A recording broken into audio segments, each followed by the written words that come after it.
Hi, I'm Corinna Borden, and the title of my book is I Dreamt of Sausage. And I know the title is a little bit misleading because it's not a book about sausage, it's not a book about recipes, it's not about making sausage. It's the morning after making macrobiotic pie. I was on a macrobiotic diet and I was halfway through my Hodgkin's lymphoma regimen.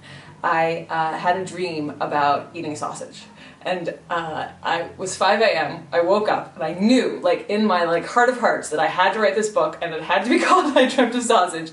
And I grabbed the laptop, and I'm in bed, and at 8:30 in the morning, I was like, oh, I've got to go to work, and so I wanted to honor that. I did not realize when I started writing that I would be describing what it takes for someone to become aware of the voices in their head.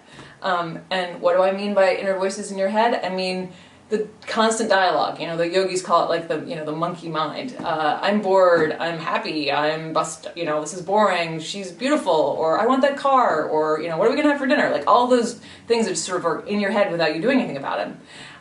And the trick for me with going through cancer treatment and deciding to go to Tijuana and all of that stuff was that the voice in my head turned from oh, this is a nice sweater to you're gonna die and you don't know what you're doing and life sucks. And I spent about 2 weeks not being able to get out of bed, and just it was like a black cloud, and it was horrible. And I don't ever want to do that again. And so after too much of that yelling, I hit rock bottom, I guess is how they say it. And I realized I had to learn how to shut that voice up, otherwise I was going to be in a bad space. And so, as they say in many, many religions, when I hit that rock bottom, I slowly began to train myself to realize, the kingdom of heaven is within, and you create your own happiness. So I describe in my book how I got to that point and what I did to get there. And yes, it's a book about going through cancer. Yes, it's a book about being married to a surgical resident and, the fact that he's a surgical resident and I'm choosing to do things that are not taught in medical school and are not actually legal, many of them in this country. And living in a city far away from home and not knowing anybody. But in essence, it's a tale of a woman who woke up, me.